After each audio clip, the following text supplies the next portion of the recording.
Alright, still in the collection. This one is called Lover's Endgame from 8/14/10. Warren stood wearing matching blue denim jacket and jeans by Levi, Hanes white briefs, hunter green tagless undershirt by FTL, gray short sleeve shirt by Dickies, and a pair of Harley Davidson boots with silver spurs, and in the center of each spur was an Enochian rune. I like to dress my characters a lot. I'm all about attention to detail. I am so anal retentive about detail. The sun shined in his four-bedroom house. The wife and kids were gone due to unforeseen circumstances as he picks up a family picture from yesteryears of vacations, and his hands shake as he sets it back down. His face stone neutral, but his dark cyan eyes overflow with grief. As he sniffs and turns toward the kitchen, he limps slightly. His walk crooked, the pain immortally endured, but he still takes it day by day. He runs a smooth hand over his brown tight cornrows and sees his mixed reflection in the mirror and ignores it, but checks to make sure his cornrows are still in place. Then, finding nothing in the fridge, he chucks the door shut and sighs heavily. Grunting, he tenses as his back kicks in, always in the same spot, even though he's 29 years of age. He moves like a 60-year-old man. He reaches behind his back and rubs at the spot, and slowly the numbing goes away and he regards himself in the mirror. He wasn't bad looking. He just didn't give a shit about attraction anymore. That's how I felt. I was putting my shit in the story. Ugh. As he entered the living room again, the house began to shake. He braced himself, and looking upward, he found himself looking into the face of a cherub. The cherub looked as though he could possibly be a brother of Mark Lynn Baker. Same face and jawline, even the height, but the only difference was his hair. It was chestnut brown and neck length short. Mark Lynn Baker. Who the fuck is that?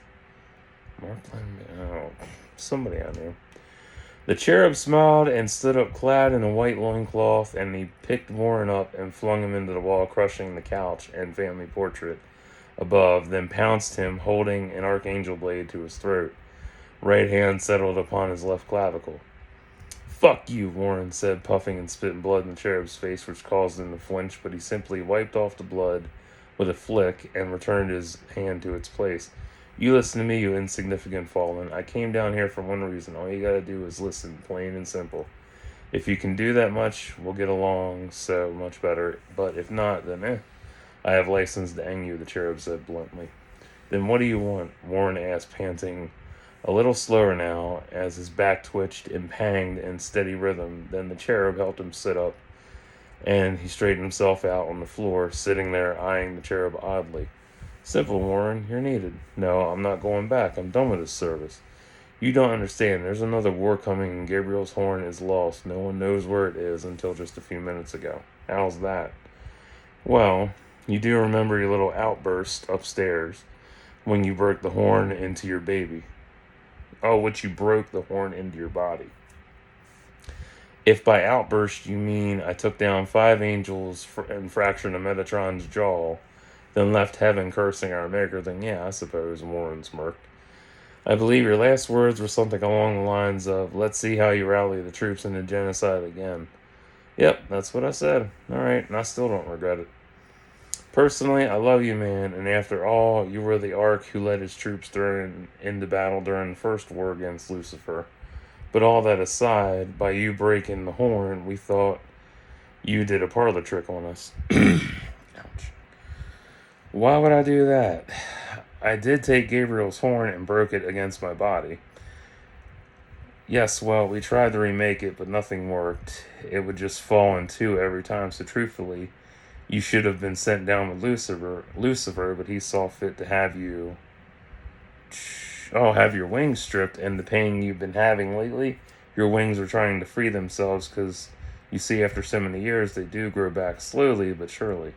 So you mean I'm an archangel again? Not quite, my friend. There's still the horn. What about it? Where is it? I'm looking right at it, the cherub said, smiling. Confused, Warren looked at the cherub, puzzled, then realization fell into place and he shook his head. Yes, it's you, Warren. Now brace yourself while I restore your angelic voice, the cherub said, squeezing his clavicle tightly. And Morin grunted as white light glowed, brighter and brighter and brighter, still underneath the cherub's right hand, and he felt the light flow under his skin to his face, finally bursting out his eyes, nose, mouth, and just as he started to hurt, the pain subsided. I can feel it, he said through gritted teeth. Good, now say cock-a-doodle-doo, loud as you can. Cock-a-doodle-doo! Warren crowed loud as he could feel the effect of the angelic voice shattered all the windows within a 5-block radius, setting off car alarms and causing pets to whine and bark in confusion. Perfect! And your eyes are once again ocean blue. No longer are you falling. You are restored to archangel status again. The cherub stated, standing up, offering a hand, helping Warren to his feet. Warren doubled over, feeling the full weight of his angelic form restored. Groaning and groaning, he pulled at his clothes, shredding them away, and his back split open in twin slits, and his pearl white wings burst out to their full length, regenerated over the last couple years. Well, someone's been working out, the cherub smirked, admiring Warren's physical condition. Shut up, he chuckled, shaking his head. You'll need this, he said, handing over the archangel blade. After all, you're the only person I know who carved the Enochian rune on the hilt. What does it stand for, anyway? Warren looked at the rune and smiled in remembrance. Defender. And he took off, crashing through the roof of his house, soaring towards the heavenly kingdom to fight. Then go, Ark, and defend, the cherub smile, fading into the sunlight. 50 years later. Is it really over, dear? His wife asked as he stood at the window looking to the skies. Yes, it is, baby. All over forever, he said, coming to bed and climbing into it. She curled up against him, snuggling. You got into bed with your slippers on again, honey, she chuckled. So I did, he snorted, and uncovering, he pulled them off and tucked under his side of the bed as he patted his archangel blade, then covered them both back up and said, good night, baby. Night, night. I love you. I love you, too.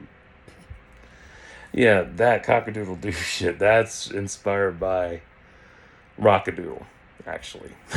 Yes, I love that fucking movie. Fun fact about Rock-a-Doodle. I watched that, Jesus, decades ago. I've seen it like over 5 times. But the one time I watched it, it was cloudy outside.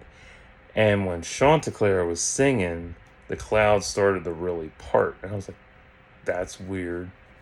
And it was in sync with the clouds and shit. And I'm like, what the fuck? Crazy shit, man. So, yeah. A little bit more.